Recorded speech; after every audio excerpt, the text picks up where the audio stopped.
दर्शक नमस्कार। एपी1 टेलिभिजनको विशेष प्रस्तुति एपी मञ्चको अर्को एउटा नयाँ श्रृङ्खलामा यहाँलाई हार्दिक स्वागत छ। मुलुक यति बेला निर्वाचनको चटारोमा छ। मुलुकमा सङ्घ र प्रदेशको निर्वाचन सम्पन्न हुन गइराखेको छ। राजनीतिक दल मात्रै होइन, सर्वसाधारण नागरिकलाई पनि चुनावले छोपेको स्थिति छ। चुनाव आउँछ, चुनाव जान्छ, फेरि पनि चुनावले के दिन्छ त? यो प्रश्न यति बेला अहम प्रश्न बनेको छ। नेपाली राजनीति किन सुध्रन सकेन, किन राजनीतिले शुद्धिकरणको बाटो लिन सकेन, यो भने राजनीतिक दलका नेता कार्यकर्ताले पनि उत्तर दिन सकिराखेका छैनन्। निरुत्तर प्रश्न बोक्नु अभिशप्त छ नेपाली राजनीति। फेरि पनि राजनीतिभित्र केही त्यस्ता व्यक्ति र अनुहारहरू छन् जसका अनुहार हेरेर नेपाली राजनीतिका प्रति तपाईँ हामीले भरोसा राख्नु परिराखेको छ। यस अर्थले त नेपाली राजनीतिका प्रति हामीले सपना निरन्तर देखिराखेका छौँ। यही सपनालाई साकार बनाउने हेतु निर्वाचनमा सर्वसाधारण तपाईँ हामी होमिएका पनि छौँ। विशेष गरी राजनीतिक दलहरूले महिला राजनीतिक कर्मीहरूलाई कति ठाउँ दिए, कति महत्त्व दिए, कति राजनीतिक मैदान खाली गरिदिए, यो पनि अर्को प्रश्न छ। नेपाली राजनीति सधैँ पुरुष डोमिनेट छ भन्ने आरोप त दलहरूले खेपिराखेका छन्, तर यो आरोपलाई पखाल्न भने सकेका छैनन्। आजको कार्यक्रममा हामीले समग्र मुलुकको राजनीति र सँगै राजनीतिभित्र महिला राजनीतिक अवसर कस्तो छ, महिलाका लागि नेपाली राजनीति कति सहज छ र कति चुनौतीपूर्ण छ, मूलतः यी र यस्तै प्रश्नमाथि केन्द्रित रहन्छौँ र छलफल गर्छौँ। छलफलका लागि नेपाली काङ्ग्रेसका एकजना नेता, महिला नेत्री एवं निवर्तमान उपसभामुख पुष्पा भुषाललाई आमन्त्रण गरेका छौँ। हाम्रो स्टुडियोमा हुनुहुन्छ काङ्ग्रेस नेत्री पुष्पा भुषाल। उहाँलाई स्वागत गरौँ। भुषालज्यू, यहाँलाई एपी1 टेलिभिजन हार्दिक धन्यवाद छ। हजुर भुषालज्यू, अब 4 दशक लामो राजनीतिक यात्रा तय गर्नुभयो। कहाँ पुगिए होला, कहाँसम्म गइए होला? तपाईँको यात्राको त्यो लामो आयामले तपाईँलाई कहाँनिर पुर्यायो? कहिलेकाहीँ आफ्नो समीक्षा आफै गर्नुभएको छ? निश्चय नै यो 36 सालको विद्यार्थी राजनीतिबाट प्रारम्भ भएको राजनीतिक यात्रा हो मेरो। र यो लोकतान्त्रिक मूल्य मान्यता पद्धतिलाई स्थापित गर्नको लागि हो। र यो एउटा कठिन यात्रा पनि हो, सजिलो गरी प्राप्ति हुँदैन। तर यो राजनीति भनेकै के भने दुःख, सङ्घर्ष, त्याग, तपस्या, बलिदानबाट प्राप्त गर्ने हो। राजनीतिक उद्देश्य भनेको सजिलो ढङ्गबाट परिवर्तन पनि हुँदैन। त्यही भएर यो 36 सालदेखि अहिलेसम्म आउँदै गर्दाखेरि राष्ट्रिय राजनीतिमा भएका उतार चढाव, तर ती उतार चढावको प्राप्ति के भयो भने नेपालमा लोकतन्त्र स्थापित हुनुपर्छ, लोकतन्त्र प्राप्त हुनुपर्छ र त्यस पश्चात त्यो लोकतन्त्र संस्थागत रूपबाट कार्यान्वयन हुनुपर्छ। र तेस्रो, त्यो लोकतन्त्र त पार्टीले राजनीतिक दलको नेतृत्वमा होला, राजनीतिक आन्दोलन, त्यसमा जनताले पनि साथ दिने, सामाजिक अभियन्ताहरूले पनि साथ दिने हो, तपाईँहरूको जस्तो मिडियाले पनि लोकतन्त्रको चौथो अङ्ग साथ दिने हो। तर प्राप्ति गरिसकेपछि त्यसको परिणाम घर दैलोमा पुग्नु पर्यो। जसले परिवर्तनको लागि साथ दियो त्यहाँ त त्यो राजनीतिक परिवर्तन पुगेन भने लोकतन्त्रले पूर्णता पाउँदैन। त्यही भएर यो यात्रा छ कि छैन हैन, यो हामीले अब संरचना ढङ्गबाट संरचना त हामीले प्राप्त गर्यौँ। अब 62-63 पछि हामीले समावेशी लोकतन्त्र भनेर हामीले प्राप्त गरेका छौँ। सङ्घीय लोकतान्त्रिक गणतन्त्र भनेर संविधानमा पनि लेख्यौँ, नयाँ संविधानमा लेख्यौँ। नयाँ संविधान किन चाहियो भने नयाँ संविधान प्राप्त गरेपछि नयाँ ढङ्गबाट अगाडि बढ्नुपर्छ। र जुन समावेशी लोकतन्त्र भनेको जुन मुलुकको आर्थिक समृद्धिका कुरा छन्, अधिकारका कुरा छन्, समानताका कुरा छन्, सामाजिक न्यायका कुरा छन्, त्यो हरेक घर, हरेक जनताले प्राप्त गर्नु पर्यो। त्यसको लागि मलाई के लाग्छ भने अझै काम गर्न बाँकी छ। जति बेला तपाईँले राजनीतिक यात्रा तय गर्नुभयो, सुरु गर्नुभयो 2036 साल, त्यो बेला भनेको महिलाका लागि लगभग अन्धकारपूर्ण समय हो। त्यो समयलाई तपाईँले चुनौती दिँदै राजनीति सुरु गर्नुभयो। अहिले मुलुकको उपसभामुख पनि बन्नुभयो, मुलुकको एउटा पुरानो दलको केन्द्रीय सदस्य बन्नुभयो। अब आजका दिनमा तपाईँ अर्घाखाँचीको सङ्घका लागि आफ्नो उम्मेदवारी दिएर मतदाताका बिचमा हुनुहुन्छ भनेको तपाईँले जति बेला राजनीति गर्दै हुनुहुन्थ्यो हामी कल्पना गर्न सक्छौँ बडो अन्धकारपूर्ण त्यो जङ्गल जस्तो समयबाट तपाईँले यात्रा तय गर्नुभयो होला। आज यहाँ आउनु भएको छ, यो ठाउँमा उभिनु भएको छ। महिलाका लागि तपाईँको पार्टी अथवा सिङ्गो राजनीतिक वृत्त कति सहज बन्यो?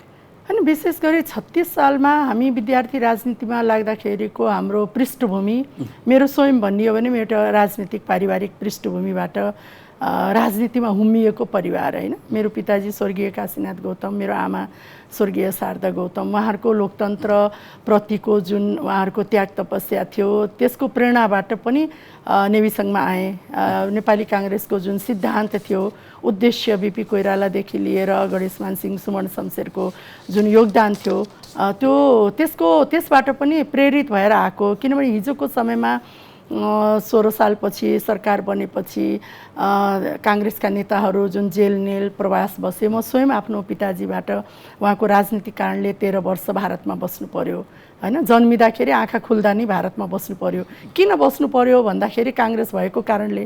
किन काङ्ग्रेस भएको कारणले भन्दाखेरि लोकतन्त्रको लागि लडाइँ लडेको कारणले भन्ने यी सम्पूर्ण पृष्ठभूमिबाट भारतमा बसेर नेपालमा आउँदै गर्दा मेरो मानसपटलमा त लोकतन्त्रको लागि विकल्प थिएन। त्यही भएर त्यो पृष्ठभूमिबाट नेभी सङ्घको राजनीति प्रारम्भ गरेको।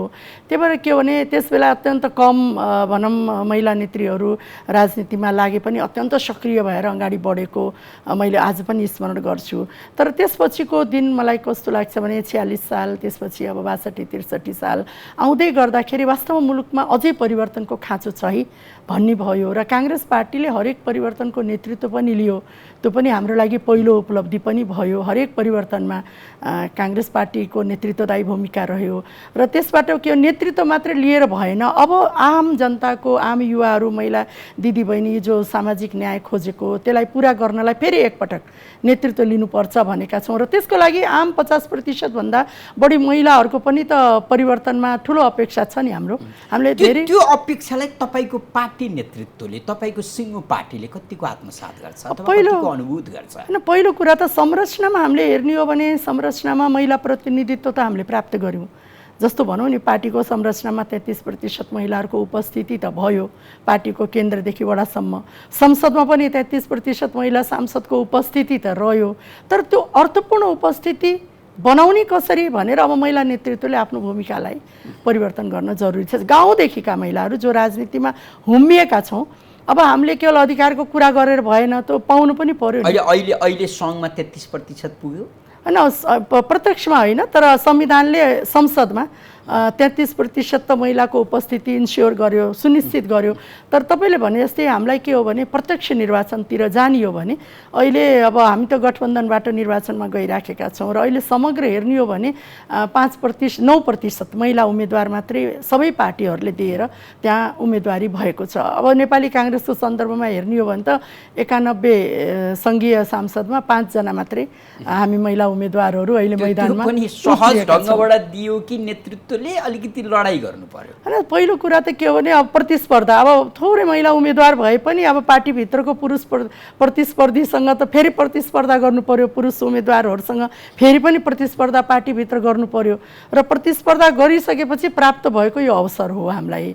त्यही भएर के भने यो जुन एकदम कम मात्रामा अहिले पनि यत्रो 21औं शताब्दीमा पनि पार्टीभित्र महिलाहरूले उम्मेदवारी पाउनलाई यत्रो कठिन भयो भने एउटा कुरा के बुझ्न जरुरी छ भने महिला राजनीतिक कर्मीको लागि राजनीति त्यति सहज चाहिँ छैन अहिले पनि। तर के भने आफ्नो भूमिकालाई भनेको सामाजिक संरचनाले अब महिलालाई राजनीति गर्न खुला छोडिदियो, तर नेतृत्वले, पार्टीगत नेतृत्वमा अझै चुनौती छ। नेतृत्वको दृष्टिकोणको कुरा हो, महिलाहरूको भूमिकाको कुरा हो। भनौँ नि, गाउँदेखि अहिले तपाईँ हेर्नुहोस् न, स्थानीय सरकारमा हामीले संविधानमा लेखेरै पाएको हो नि, एउटा वडामा एउटा दलित समुदायको महिला, एउटा अर्को महिला उठ्ने, स्थानीय सरकारमा पालिकामा एउटा प्रमुख र उपप्रमुखमा महिला अनिवार्य उठ्नुपर्ने, यो त अवसरको कुरा हो।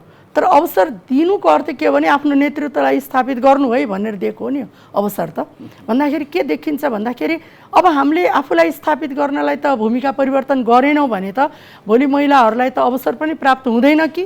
के खालको भूमिका त्यो परिवर्तन गर्नुपर्छ? मलाई कस्तो लाग्छ दुई तिनवटा। एउटा पार्टीभित्र पनि आन्तरिक लोकतान्त्रिकरण गर्न जरुरी छ। पहिलो कुरा पार्टीलाई नै परिवर्तनकारी बनाउन जरुरी छ पार्टीभित्र, होइन? जस्तो उदाहरणको रूपमा मैले भन्ने गर्दछु 16 सालको क्याबिनेटमा हाम्रो त्यसबेला संविधानमा त कहीँ लेखेको थिएन नि, समावेशी क्याबिनेट लेखेको थिएन। तर बिपी कोइराला हाम्रो नेताको क्याबिनेटमा हेर्ने हो भने 15 जनामा समावेशी चेहरा। एसियामा पहिलो पटक द्वारिका देवी ठकुरानीलाई मन्त्री बनाएको कुरा छ, होइन? स्वास्थ्य तथा स्थानीय स्वायत्त सहायक मन्त्री बन्नुभएको कुरा छ। अब त्यस्तै किसिमबाट हामीले संरचनामा हेर्ने हो भने काङ्ग्रेसको संरचनामा सबै समावेशी चेहराहरू नेतृत्व गरेको देखिन्छ। त्यहाँ जनजाति, मधेसी, दलित समुदाय महामन्त्री नै बनेको अवस्था छ। तर कानुन र संविधानले छेक्दैन रहेछ कि। त्यही के हो भने तपाईँले हेर्दै जाँदाखेरि एउटा त पार्टीभित्रै आफ्नो भूमिकालाई परिवर्तन गर्न जरुरी छ। एउटा गाह्रो छ तर त्यो आवश्यक हो अहिलेको। दोस्रो कुरा समाजको परिवर्तनको लागि, समाजमा भएका जुन विसङ्गतिहरू छन्, कुरीतिहरू छन्, त्यसलाई परिवर्तन गर्नको लागि भूमिका परिवर्तन। तेस्रो कुरा के भने विकासको लागि, जुन कुरा विकासभित्र भनौँ नि अब महिला नेतृत्वहरूले भ्रष्टाचारलाई स्वीकार गर्दैनन् भन्ने कुरा छ। किनभने हामी विकास खोजेका छौँ। तपाईँले अहिले गाउँमा हेर्ने हो भने त अधिकांश महिला दिदीबहिनी नै गाउँमा बस्नुभएको छ नि। विकास त उहाँहरूको आवश्यकता हो। तर राष्ट्रिय बजेट गएको, विकासको नाममा गएको बजेट जति सदुपयोग हुन्छ त्यसको फाइदा दिदीबहिनीहरूले लिने हो। कुनै पनि विकास, शिक्षाको क्षेत्रमा, स्वास्थ्यको क्षेत्रमा, खानेपानीको क्षेत्रमा, सडकको क्षेत्रमा वा त्यहाँको कुनै स्वरोजगारको क्षेत्रमा राष्ट्रिय बजेटलाई सदुपयोग गर्नु भनेको दिदीबहिनीहरूले नै प्राप्त गर्ने हो। तर के देखिन् त्यसमा खबरदारी गर्नको लागि पनि महिलाहरूले आफ्नो भूमिका परिवर्तन गर्नु पर्यो र त्यसमा पनि अगाडि बढ्नु पर्यो। त्यही भएर हाम्रो भूमिका राजनीतिक मात्रै होइन, हाम्रो भूमिका एउटा सामाजिक अभियन्ताको रूपमा, आर्थिक अभियन्ताको रूपमा, सांस्कृतिक अभियन्ताको रूपमा महिलाको विरुद्धमा हुने हत्या, हिंसा, बलात्कारका घटनाहरू कानुन कडा बनाइयो तर घटना घट्दै कम हुँदैन भन्दाखेरि के देखिन्छ भन्दाखेरि त्यसको खबरदारीको लागि पनि महिला नेतृत्व नै अगाडि बढ्नुपर्छ। तर कतिपय कुरा के देखियो भने संविधानमा, कानुनमा लेखेर मात्र हुँदैन रहेछ। हामी महिला नेतृत्वहरूले आफ्नो भूमिकालाई अब नयाँ ढङ्गले परिवर्तन गर्न जरुरी छ, जसले हामीले गरेको कामबाट गाउँको दिदीबहिनीहरूले पनि सुख पाउनु पर्यो। हामीले गरेको कामबाट गाउँमा बसेका युवाहरू पनि गाउँ छोड्नु भएन। त्यो किसिमको कामहरू गरेर आफ्नो भूमिकालाई परिवर्तन गरेर प्रमाणित गर्ने बेला आइसकेको छ। यहाँले अब महिला र युवाको कुरा गर्नुभयो। अब चुनावको उम्मेदवारले गर्ने कुरा त यही नै हो। फेरि पनि तपाईँ अथवा तपाईँ जस्तै उम्मेदवारहरू यति बेला कठघरामा उभिएको अवस्था पनि छ। काशीनाथ गौतमको तपाईँ सुपुत्री, अघि पिताजीको स्मरण पनि गर्नुभयो। मलाई याद छ राजेश्वर देवकोटाले मलाई भेट्न साथ काशीनाथ गौतमका बारे अनेकन कथाहरू सुनाउनुहुन्थ्यो। तपाईँका पिताजी मन्त्री भएका बखत त्यो कानुनता आउने सरकारी कमिसन, त्यसलाई जुन देशबाट कमिसन आएको थियो त्यहीँ पठाएर अर्को सामग्री ल्याएका कारण दरबारबाट कारवाहीमा पर्नुभएको भन्ने कथा छ। यस्ता थुप्रै कथा बोक्नु भएको छ काशीनाथ गौतमले। भनेको त्यो बडो गर्व लाग्ने विरासत बोक्नु भएको छ। त्यो परिवारको तपाईँ एकजना सदस्य अहिले चुनावमा हुनुहुन्छ। नेपाली राजनीतिमा 4 दशक लामो समय बिताउनु भएको छ। यस कारणले पनि तपाईँले नेपाली राजनीति नेतृत्वले देखाएका विग्रहलाई सहनुहुन्छ भन्ने हामी विश्वास गर्न सक्दैनौँ। तथापि युवा र महिलाको यो कुरा गरिरहँदा तपाईँकै जिल्लाको अवस्था कस्तो रहेछ? अहिले त जिल्ला घुमेर पनि आउनु भएको छ। त्यो जिल्लालाई के गर्न पाए हुन्थ्यो होला सोच्नु भएको छ? अलिकति बताइदिनु। होइन, विशेष गरी अब पिताजीको कुरा गर्दा मैले अर्घाखाँचीसँग जोडेँ, जहाँ भनौँ निर्वाचन पटक पटक लडेर विजय भएको अर्घाखाँचीवासीले पहिला 15 सालमा गुल्मीले विजय गरायो, त्यस पश्चात फेरि 3 पटक अर्घाखाँचीले पनि विजय गराएको बनाए एउटा भरोसा, नेतामाथिको भरोसा। र मलाई लाग्छ पिताजीले त्यो भरोसालाई आफ्नो अन्तिम समयसम्म पनि पुरा गर्नुभयो। एउटा उदाहरण, रोचक उदाहरण, उहाँले घर अत्यन्त साधारण घरमा बस्नुहुन्थ्यो र त्यो मन्त्री पनि हुनुभयो पटक पटक, तर पनि घरलाई पूर्णता नदिँदाखेरि माथिबाट घर पुरा गर्नु भन्दा उहाँको जवाब के थियो भने मलाई मत दिने मेरो अर्घाखाँचीको मतदाताको घर यति पनि छैन, तर जबसम्म अर्घाखाँची जिल्लाको जनताको आर्थिक रूपबाट म बलियो बनाउँदिनँ तबसम्म म पनि ठुलो घरमा बस्दिनँ भन्ने उहाँको अठोट थियो। यो के हो भने जनताले पनि माया गरेको नेतालाई, नेताले पनि जनतालाई कदर गरेको देखिन्छ। अब यो उदाहरण तपाईँले भन्दै गर्दाखेरि उहाँको प्रेरणाबाट अर्घाखाँचीको जिल्लामा घुम्दा एउटा लगाव मेरो पनि हो, भावनात्मक लगाव। जस्तो अब पिताजीले सुरु गरेको गोरुसिङ्गे सन्धिखर्कको बाटो त्यसलाई पूर्णता दिन जरुरी छ भन्ने मेरो प्रतिबद्धता, यो कुनै नारा पनि होइन, यसलाई प्रतिबद्धता पनि हो। किनभने त्यो नामलाई उहाँले सुरु गरेको काम पुरा अहिलेसम्म हुन सकेको छैन। तपाईँले नौमुरे जलविद्युत हेर्ने हो भने त्यसबेलै पिताजीले कार्यालय खोलेको कति वर्ष पहिला हैन, कार्यालय खोलेर हुँदैन। नौमुरे जलविद्युत एउटा साझा मुद्दा बन्नुपर्छ। अर्घाखाँची, गुल्मी, प्युठान, कपिलवस्तुको लागि, दाङको लागि एउटा साझा मुद्दा बनेर त्यहाँ लगानी गरेर त्यसको प्रतिफल सबै जिल्लाले पाउने हो। त्यही यो कुनै कार्यालय खोल्ने बित्तिकै विकास हुँदैन। तर उहाँको धारणा थियो यो। त्यसै झिमरुक जलविद्युतबाट बत्ती आउँछ अर्घाखाँचीमा भन्ने एउटा दूरगामी एउटा जुन दृष्टिकोण थियो, अहिले त्यहीबाट बत्ती अर्घाखाँचीमा प्रवेश गरेको छ। त्यस्तै सालजण्डीको बाटो जुन उहाँले नामाकरणै गर्नुभयो, त्यो बाटो 18 वर्ष भयो, अहिलेसम्म पुरा भएन। एउटै बाटोमा 18 वर्षसम्म राष्ट्रिय ढुकुटी लगानी गर्ने र पुरा भएन भने अरू बाटोतिर कहिले जाने हामी? किनभने अर्घाखाँची भनेको 6वटा जिल्लासँग जोडिएको छ र त्यहाँ सुपा देउराली शक्तिपीठदेखि लिएर पाडिनी तपोभूमिसम्मको ऐतिहासिक ठाउँ छ, जसमा हामी लुम्बिनीको अन्तर्राष्ट्रिय एयरपोर्टमा आउने राष्ट्रिय अन्तर्राष्ट्रिय पर्यटकहरूलाई हामीले त्यहाँसम्म ल्याउने सम्भावना भएको ठाउँ छ, जसले गर्दा जिल्लाभित्र आर्थिक रूपबाट स्वरोजगारहरू सृजना गर्ने धेरै पर्याप्त ठाउँहरू पनि छ। तपाईँले भने जस्तै उहाँले जति पनि अर्घाखाँची जिल्लाको विकासको लागि आफ्नो रूपरेखा कोर्नु भएको थियो, त्योभन्दा नौलो रूपरेखा त अहिलेसम्म कोरेको हामीले अनुभूति गरिन। तर म जहाँ पनि गएँ अहिले विभिन्न पालिकाहरूमा अब तपाईमाथि दुईटा चुनौती देखिए। एउटा, पिताजीले अगाडि सार्नुभएका विकास योजनालाई पूर्ण रूप दिनु, अर्को चाहिँ तपाईँले नै समय सापेक्ष अरू विकासका सम्भावनाहरू खोज्नु। त्यो चुनौती स्वीकार्दै तपाईँ राजनीतिमै हुनुहुन्छ भन्ने त हो नि, होइन? बिल्कुलै। मैले फेरि दोहोऱ्याएँ, अर्घाखाँची जिल्ला 6वटा जिल्लासँग जोडियो र धेरै सम्भावना भएको जिल्ला हो अर्घाखाँची। त्यही भएर त्यहाँ आर्थिक रूपबाट समृद्धिको दिशामा अहिले गठबन्धनको पनि हाम्रो मोटो एउटै छ कि संविधान संरक्षण गर्दै आर्थिक समृद्धिमा जाने र स्थिर सरकार 5 वर्ष बनाउने। र अर्घाखाँची जिल्लाको सन्दर्भमा 6वटा जिल्लालाई जोड्दै जाँदाखेरि त्यहाँको सबै बाटाहरूलाई स्तरोन्नति गर्न जरुरी छ, जसले गर्दा त्यहाँ पर्यटकहरूको आकर्षण हुन सक्छ। एउटा मौसम राम्रो भएको कारणले त्यसले गर्दा युवा र महिलाहरूको एउटा आर्थिक स्वरोजगारका सम्भावनाहरू पनि छन्। रोजगारी आफैले सृजना गर्ने एउटा कुरा, त्यो पुरा गर्न जरुरी छ। अहिले 5 वर्षको अवधि भनेको सानो होइन, लामो अवधि हो, होइन? 5 वर्ष सत्तामा सानो हुने हो कि? बिल्कुलै होइन। यो प्राथमिकता दिने कि नदिने भन्ने कुरा हो। प्राथमिकतालाई महत्त्व दिने हो भने यो एकदम ठुलो समय हो। यहीँनिर भुषालजी, अब तपाईँसँगको एउटा सम्भवतः अर्घाखाँचीका मतदातामा एउटा संशय हुनसक्छ। तपाईँ केन्द्रीय राजनीतिमा आफ्नो जबरजस्त ढङ्गबाट प्रभाव जमाउनु भएको व्यक्ति, नेत्री। सामान्यतया अर्घाखाँचीका जनका लागि गर्वको विषय पनि हो। तपाईँले केन्द्रीय राजनीतिमा काङ्ग्रेस पार्टीभित्र जुन स्थान बनाउनु भएको छ, त्यो सिङ्गु जिल्लाका लागि एउटा गर्वको विषय पनि हो। तपाईँले जितेपछि केन्द्रमा बढी ध्यान दिनुहोला, जिल्लालाई भुल्नुहोला हो कि भन्ने एउटा डर, एउटा शङ्का, एउटा संशय, यसलाई कसरी हेर्ने? पहिलो कुरा, 64को निर्वाचनमा अर्घाखाँची जिल्लाले संविधान सभामा विजय गराएको कारणले नै म स्थापित हुने अवसर प्राप्त गरेको, म त्यो बिर्सिँदैन। मैले अर्घाखाँची जिल्लामा जहाँ गए पनि मैले धन्यवाद दिएको छु, किनभने संविधान लेख्ने काम पटक पटक त्यो अवसर पाइँदैन, होइन? जीवनमा 1-2 पटक होला संविधान लेख्ने अवसर। 64मा अर्घाखाँचीबाट जितेकै कारणले संविधान लेख्नलाई मैले अवसर प्राप्त गरेँ, जहाँ मैले महिलाको अधिकारदेखि लिएर युवाको, दलित समुदायको या मुस्लिम अधिकार वा जनजाति अधिकार वा अल्पसङ्ख्यक वृद्ध अवस्था सबैको अधिकारको लागि लड्ने अवसर पनि पाएँ र त्यो अनुसार मैले काम गरेँ। किनभने संविधान सभामा जितेपछि कलम र कपी मलाई दिएर पठाउनु भएको थियो अधिकार लेख्नुहोला भनेर। र निश्चय नै तपाईँले भनेपछि केन्द्रमा आउँदै गर्दा, संविधान सभामा आउँदा 12 महिना हामीले संविधानको लेख्ने काम गऱ्यौँ।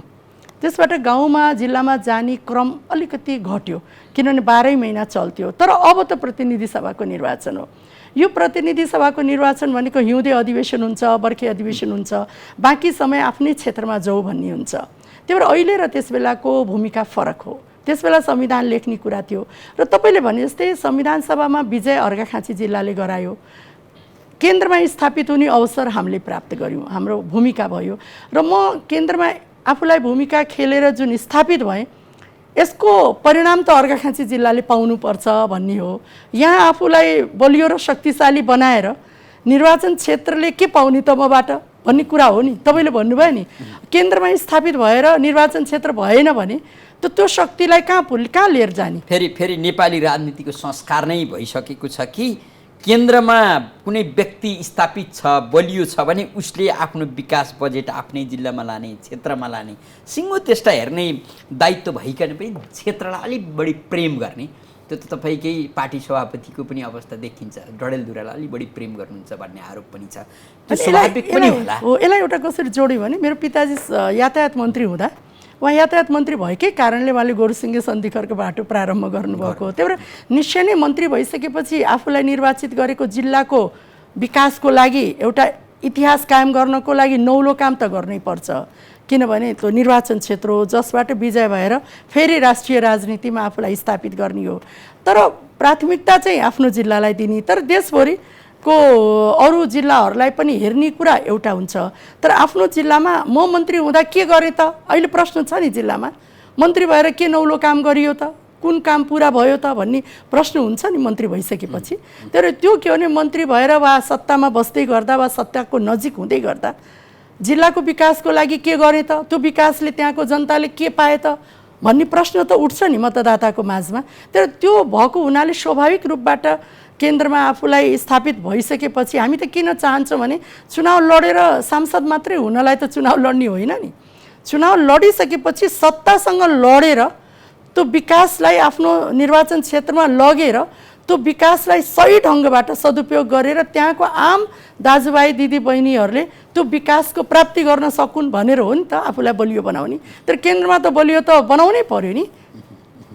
अब तपाईँ कानुनवेत्ता पनि लामो समय प्राध्यापन पनि गर्नुभयो।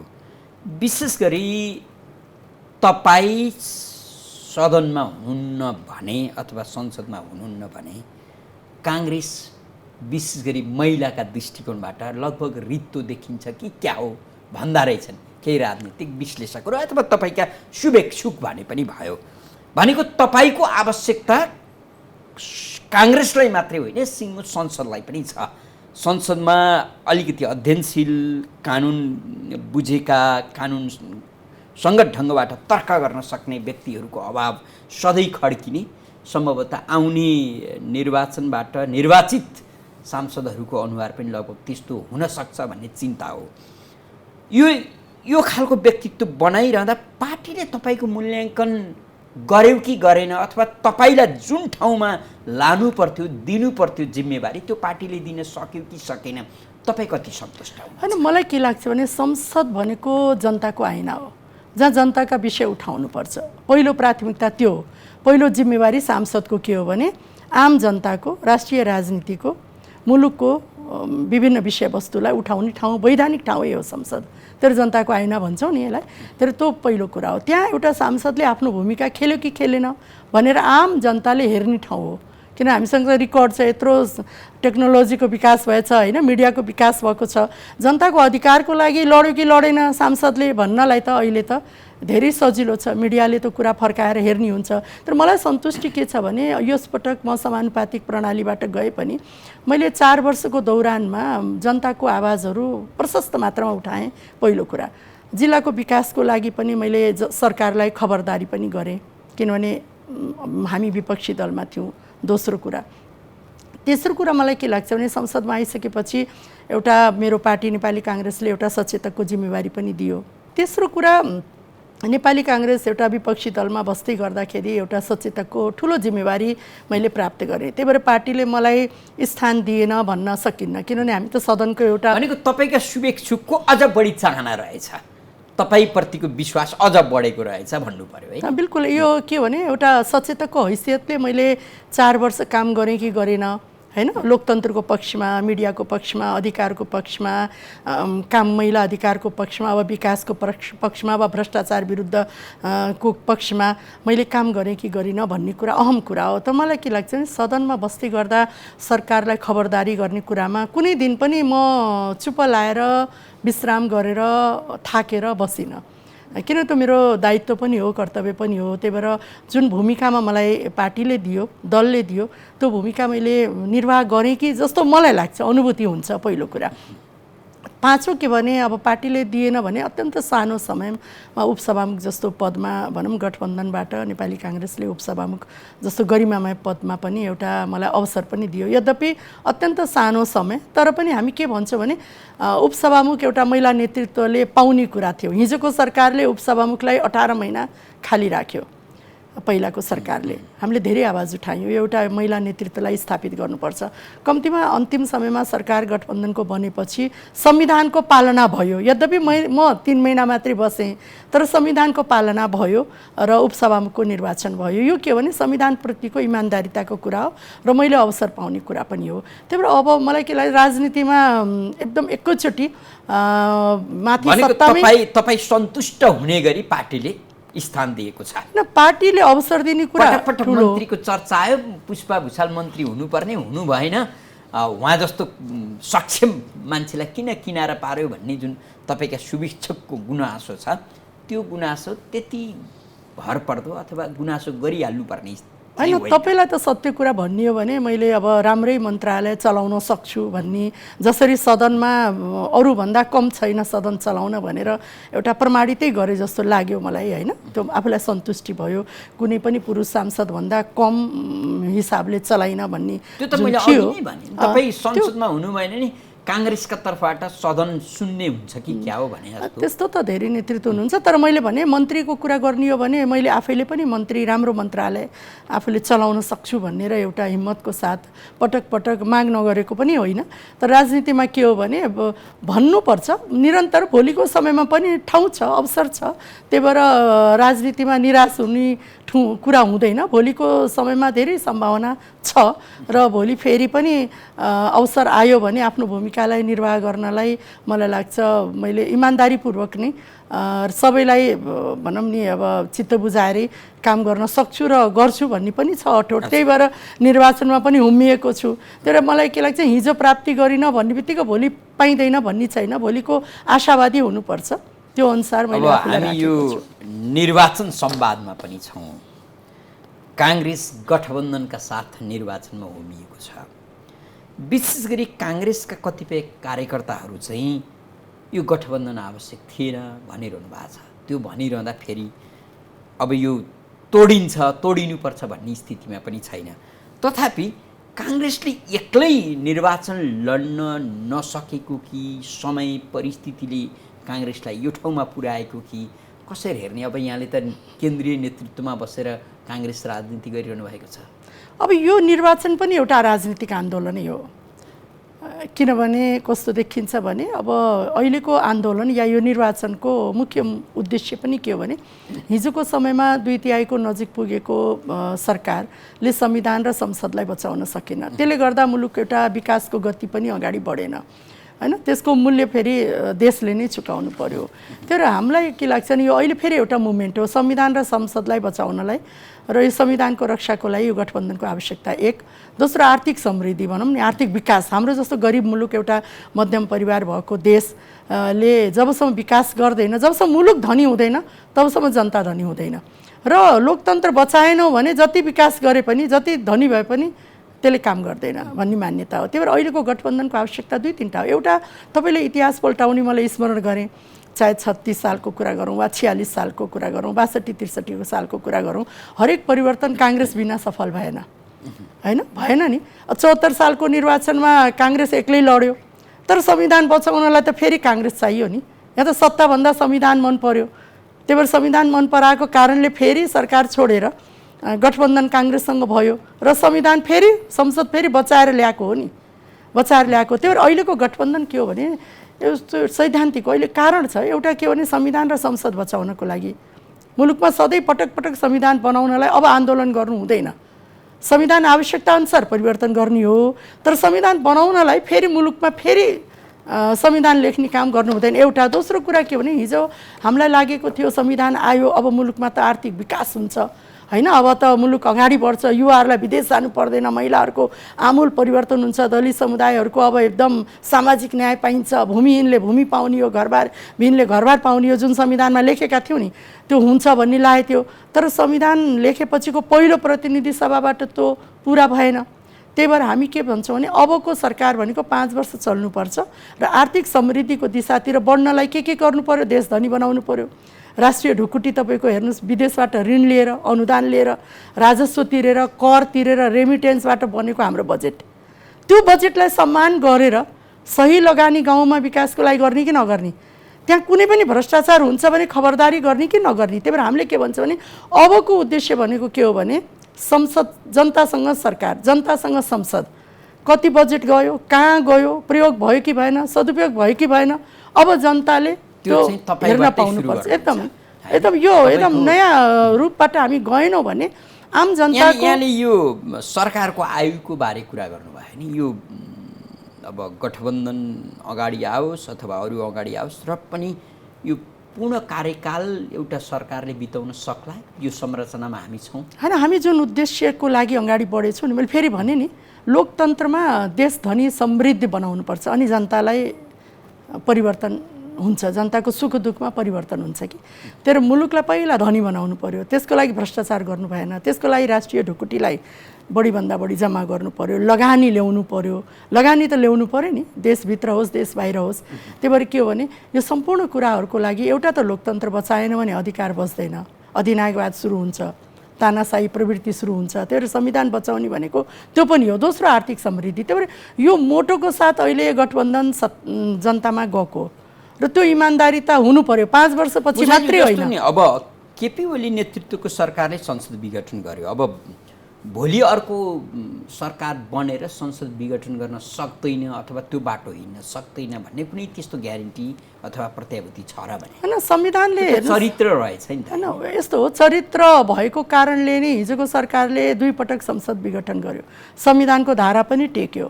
मैले वैधानिक विघटन गरेँ भन्नुभयो होइन एमालेको नेता पूर्व प्रधानमन्त्री केपी शर्मा ओलीले, मैले त संविधान अनुसारै विघटन गरेकोले मलाई मत देऊ भनेर जानुभएछ। अहिले उहाँहरूको अहिलेको प्रतिबद्धता के छ मतदातामा भने 2 पटक मैले संसद विघटन गरेको ठिक गरेँ, त्यही भएर मलाई मत देऊ भन्नुभएछ नि त उहाँले।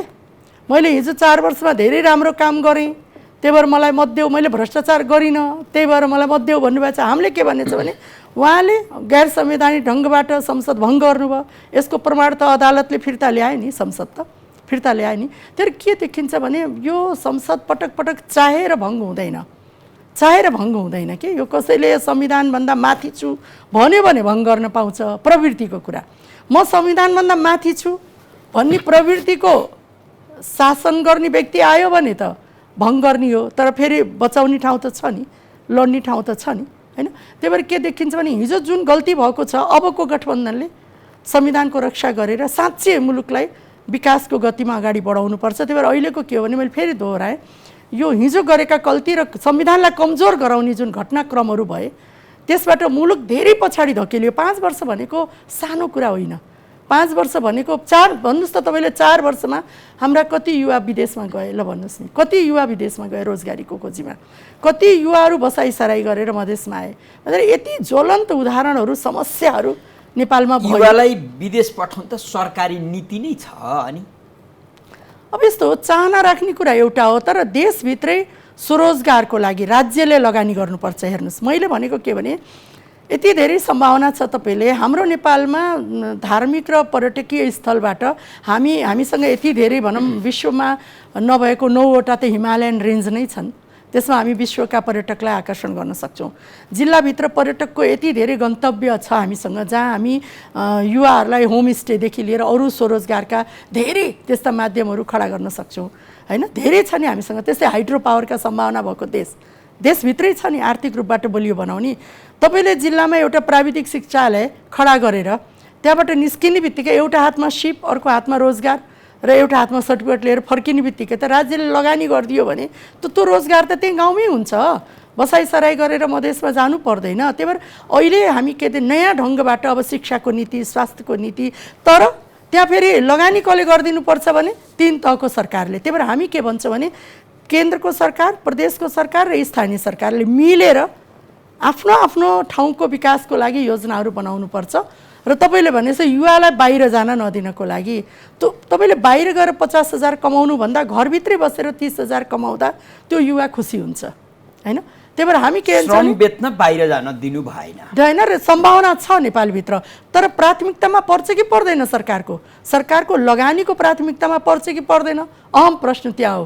त्यही भएर तपाईँको सरकारले लगानी गरेर युवाहरूलाई गाउँमै रोक्नको लागि नयाँ योजनाहरू रणनीतिहरू ल्याउनुपर्छ र त्यसलाई प्राथमिकतामा राख्नुपर्छ। त्यो भयो भने युवाहरू बहुत कम मात्रामा, तपाईँले भने जस्तै बाहिर जान चाहना राख्ने त एउटा कुरा हो, तर युवाहरूलाई गाउँमै राख्नको लागि सरकारले लगानी गरिदिनुपर्छ र त्यो रणनीति र योजना बनाउनुपर्छ। हजुर हजुर, नेपाली राजनीति कतिको परिपक्व छ?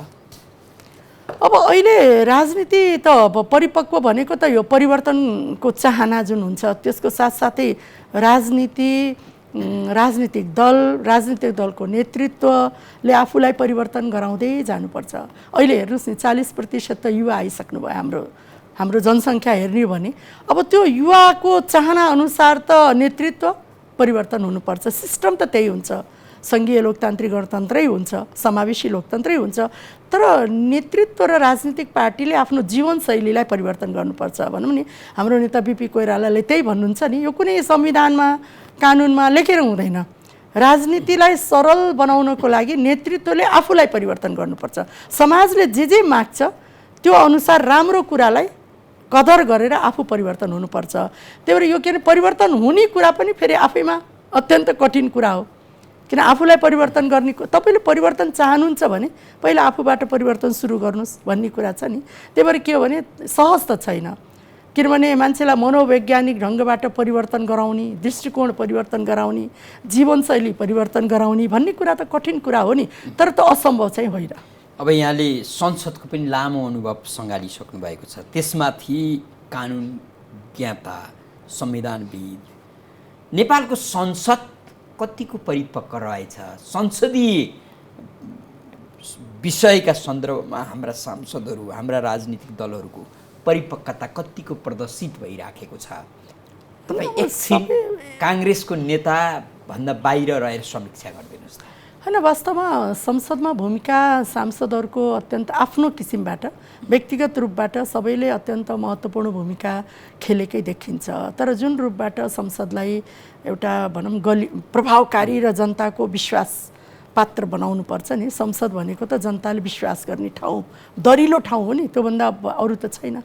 त्यसको लागि मलाई के लाग्छ भने अलिकति यो संसदभित्रको सांसदहरूलाई अलिकति अन्तर्क्रियाहरू गर्ने वा संसद कसरी चलाउनुपर्छ, त्यहाँभित्रका आफूले संसदमा सांसदले गर्नुपर्ने काम, नगर्नुपर्ने काम होइन, र त्यहाँभित्र आफूले खेल्नुपर्ने भूमिका त्यति मात्रै होइन, नागरिक समाजले गर्नुपर्ने समन्वयकारी भूमिका र विभिन्न विषयमा। जस्तो मेरो अनुभवमा कस्तो लाग्यो भने संसदभित्र कानुनको ज्ञाताहरू, अर्थशास्त्रका ज्ञाताहरूको उपस्थिति अत्यन्त हामीले आवश्यकता महसुस गरेँ मैले, किनभने यो दुईटा पाटो भनेको अत्यन्त महत्त्वपूर्ण रहेछ।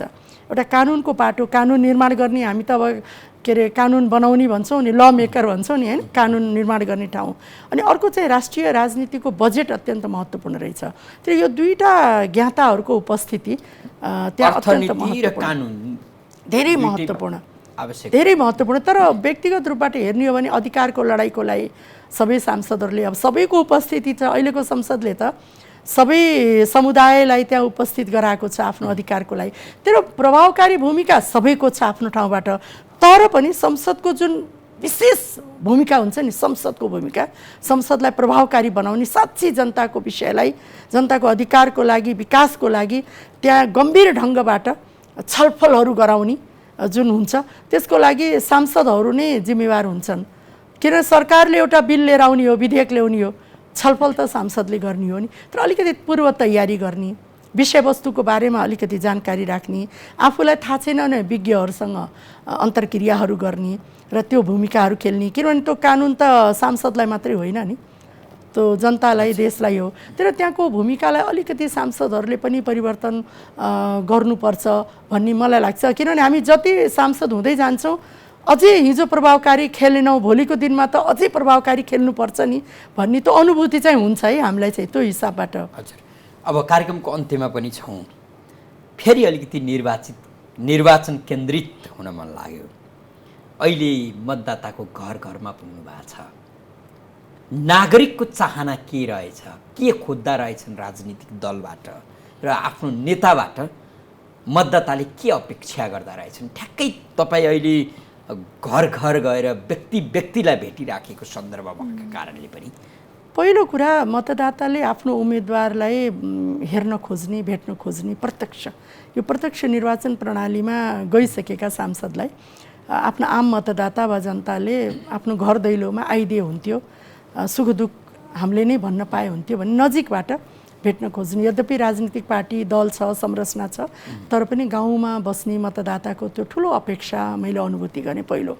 दोस्रो कुरा नेता इमान्दार हुनुपर्छ, विकासप्रेमी हुनुपर्छ भन्ने कुरा पनि छ। दोस्रो होइन, विकासप्रेमी हुनुपर्छ, भ्रष्टाचार गर्नु हुँदैन, हाम्रो विकासको कामहरू गरिदिनुपर्छ भन्ने दोस्रो कुरा छ। त्यो मनोवैज्ञानिक एउटा देखियो। तेस्रो कुरा गाउँमा जाँदै गर्दा त्यहाँको अस्पतालमा डाक्टरहरू नभएका कुराहरू वा अस्पतालको स्तर उन्नति नभएको, मेरै क्षेत्रमा हेर्ने भने अर्घाखाँची जिल्लाको अस्पताललाई स्तर उन्नति गर्नु पर्यो, किनभने बिरामीलाई बुटोल काठमाडौँ आउन नपरोस् भनेर त्यो चाहनाहरू राखेको छ। प्राथमिक स्वास्थ्य केन्द्रमा डाक्टरको दरबन्दी छ तर डाक्टर हुनुहुन्न, औषधि छैन, उपकरण छैन। त्यो अर्को कुरा शिक्षा, गुणस्तर शिक्षा, स्कुलहरू छ तर गुणस्तर शिक्षाहरू छैन, जसले गर्दा रिजल्ट अत्यन्त कमजोर भइराखेको छ। तर आमा बुवाहरू अत्यन्त चिन्तित देखिन्छ। त्यो गुणस्तर शिक्षाको लागि स्कुलहरूको पढाइको वातावरण राम्रो हुनु पर्यो भन्ने छ। अर्को कुरा सिपमूलक विद्यालयहरूको स्थापना हुनुपर्छ भन्ने छ। र चौथो कुरा के छ भने तपाईँको अब कृषिको क्षेत्रमा जुन उत्पादन हुन्छ बजार, त्यसको बजारको व्यवस्थापनहरू भयो भने राम्रो, सडकका पूर्वाधारहरू बन्नु पर्यो छिटोभन्दा छिटो भन्ने कुराहरू पनि राखेको हुन्छ। र अर्को कुरा मैले के देखेँ भने अर्घाखाँची जिल्लाभित्र वा समग्र मलाई लाग्छ, देशभरि मलाई के लाग्छ भने, देशभरि कस्तो लाग्छ भने जुन जिल्लाको लागि आएका बजेटहरू छन् त्यसमा भ्रष्टाचार गर्नु हुँदैन। त्यसले जिल्लाको मुहार परिवर्तन गर्नुपर्छ र त्यो परिवर्तनको लाभ त्यही जिल्लामा बस्नेले पाउनुपर्छ है भन्ने हो। सांसद भनेको त एउटा के असल व्यक्ति निर्वाचित भएर संसदमा पुग्यो भने अहिले तपाईँले भनेका अथवा मतदाताले अपेक्षा राखेका यी कुराहरू पुरा गर्न गाह्रो छैन, किनभने तपाईँको बजेट गयो भने त्यहाँ स्वरोजगारका धेरै सम्भावनाहरू छन्। तर त्यो स्वरोजगारलाई प्राथमिकतामा राख्ने कि नराख्ने, युवा स्वरोजगार, महिलाहरूको आर्थिक सबलीकरणका कुराहरू छन् होइन, विभिन्न पिछडिएका वर्गहरूलाई सामाजिक न्यायका कुराहरू छन्, कतिपय बाढी पहिरोले घर पारविहीन भएको त्यसलाई प्राथमिकतामा राख्ने कि नराख्ने, बसाइसराई गरेर जानेलाई रोक्ने कि नरोक्ने, त्यो जिल्लाभित्रैका हरेक जिल्लाभित्रको आर्थिक स्वरोजगारलाई लगानी गर्ने कि नगर्ने, स्थानीय सरकार र प्रदेश सरकार र केन्द्रको सरकारले लगानी गरिदिनु पर्यो नि आर्थिक स्वरोजगारको लागि। त्यो नयाँ ढङ्गबाट मलाई के लाग्छ भने यो नयाँ ढङ्गबाट अब परम्परागत रूपबाट चल्दैन। अब नयाँ ढङ्गबाट मलाई लाग्छ काम गरियो भने हामी आम युवाहरू, आम महिला दिदीबहिनी र सामाजिक न्याय खोजेको दलित समुदाय, पिछडिएको मुस्लिम सबैलाई उहाँहरूको सामाजिक न्याय र परिवर्तनको लागि चाहिँ काम गर्न सकिन्छ। यहाँले यो भनिरहँदा अघिदेखि परिवर्तनको कुरा पनि गर्नुभएको छ। फेरि पनि यो चलन चल्तीको अथवा परम्परागत राजनीतिलाई चुनौती दिने गरी स्वतन्त्र उम्मेदवारहरू आइरहेछन्, यसलाई चाहिँ कसरी हेर्ने? अब स्वतन्त्र उम्मेदवार त अधिकारको कुरा हो, उठ्न नपाउने भन्ने छैन होइन, स्वतन्त्र उम्मेदवारको कुरा।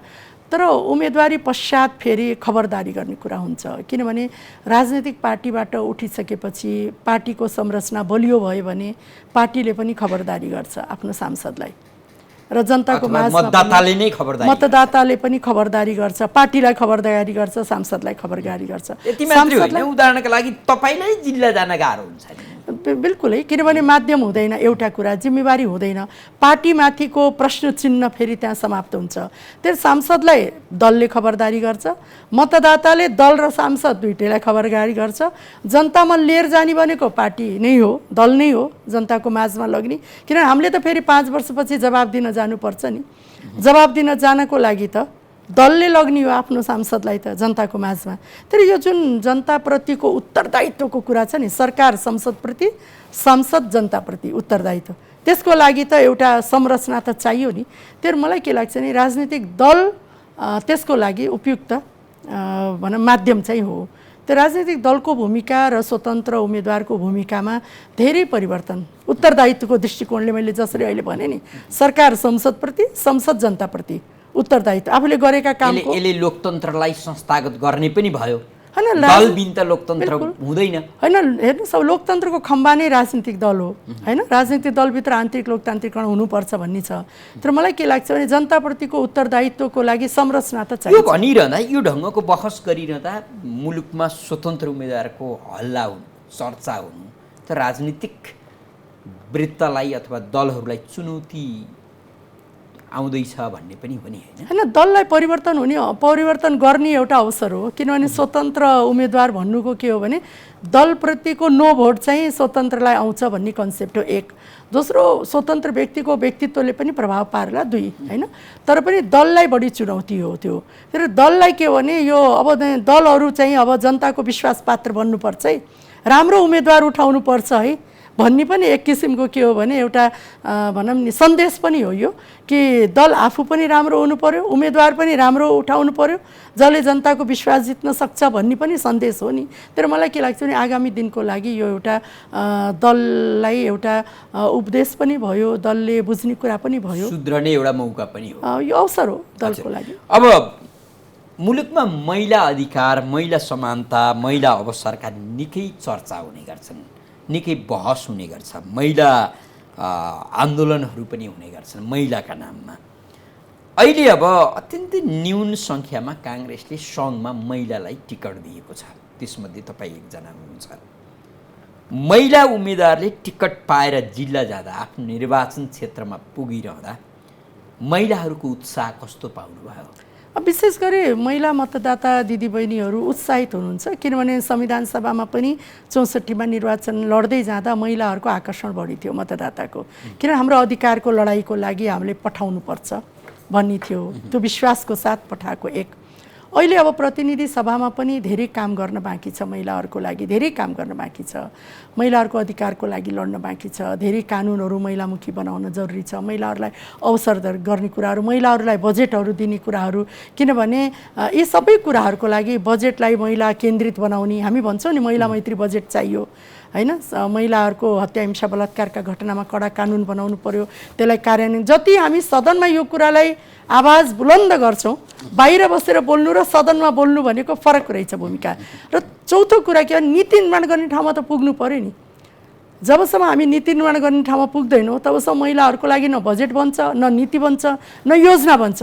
त्यो नीति निर्माण गर्ने ठाउँमा पुर्याउनको लागि पनि त महिला नेतृत्वलाई विजय गराउनु जरुरी छ नि। त्यही भएर मलाई के लाग्छ, हिजोको उद्देश्य संविधान लेख्नको लागि, महिला अधिकारको लेख्नको लागि थियो, अबको उद्देश्य के भने महिलाहरू महिला मैत्री सरकार बनाउनको लागि, महिलाहरूले खोजेको जुन भरोसा छ त्यसलाई लेख्नको लागि पनि निर्णय गर्ने ठाउँमा त पुर्याउनु पर्यो नि।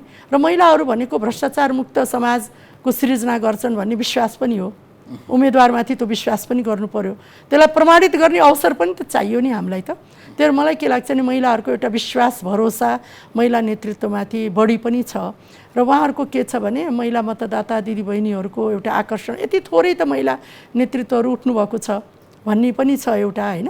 त्यो भएर अलिकति महिला मतदाताहरूको आकर्षण बढीभन्दा बढी महिला नेतृत्व जो उम्मेदवार छ त्यो गाउँमा आइदिए हुन्थ्यो, महिला नेतृत्वको मतदाताको नजिकमा बस्दै हुन्थ्यो भन्ने एउटा, र सुख दुःखका कुराहरू गर्ने, आफ्ना भावनाहरू पोख्ने हैन, त्यसको लागि पनि महिला मतदातालाई त बढी सहज छ नि। एउटा पुरुषले महिलासँग पनि आफ्ना माग बडो ढुक्कसँग राख्न सक्छ, आफ्ना कुरा भन्न सक्छ, तर एउटा महिलाले एउटा पुरुष उम्मेदवारसँग अथवा पुरुष नेतृत्वसँग त्यति सजिलो गरी आफ्ना कुराहरू मागहरू राख्न सक्ने स्थिति नरहनै सक्छ। त्यो गाउँमा महिला उम्मेदवारको आवश्यकता अथवा संसद, महिला संसद हुन जरुरी छ। तपाईँले भने जस्तै अब गाउँमा अहिले हेर्नुहोस् महिलाहरूको अब विभिन्न सहकारी महिलाहरू छ, आमा समूह छ, कृषि महिलाहरू हुन्छन्, धेरै नामबाट सहकारीहरू महिलाहरूको बारेमा अहिले समूह बनेको छ। ती समूहमा सबै विचारधारा भएका महिलाहरू पनि हुनुहुन्छ, दिदीबहिनीहरू हुनुहुन्छ। उहाँहरूको सबलीकरणको लागि एउटा महिला नेतृत्व नजिक पाउनु भनेको एउटा अवसर पनि हो मलाई लाग्छ।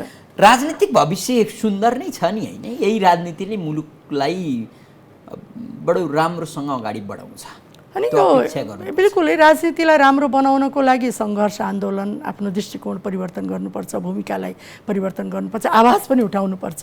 राजनीति जबसम्म राम्रो बन्दैन लोकतन्त्र कमजोर हुन्छ। त्यही भएर के भने लोकतन्त्र बलियो बनाउन त अहिलेको राजनीति त्यति राम्रो होइन। होइन, अहिले हामीले परिवर्तन प्राप्त गरेका छौँ, तर यसलाई सुदृढ बनाउनको लागि हाम्रो भूमिका अझै बढी आवश्यक देखिन्छ। हजुर, पुष्पा भुषालजी यहाँले आफ्नो व्यस्त समय AP1 टेलिभिजनलाई उपलब्ध गराइदिनु भयो, यहाँलाई धेरै धेरै धन्यवाद दिन्छु। धन्यवाद छ ठाकुरजी। AP1 परिवारलाई पनि म धेरै धेरै धन्यवाद दिन चाहन्छु।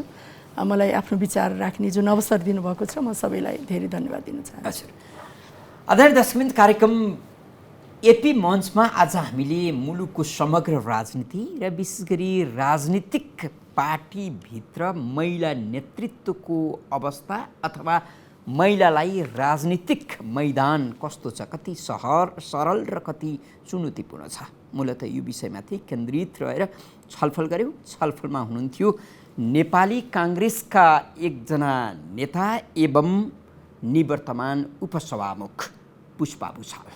कार्यक्रम हेरेर साथ दिनुहुने तमाम दर्शकवृन्दलाई धेरै धेरै धन्यवाद दिँदै कार्यक्रमबाट बिदा हुन्छौँ। जय नागरिक।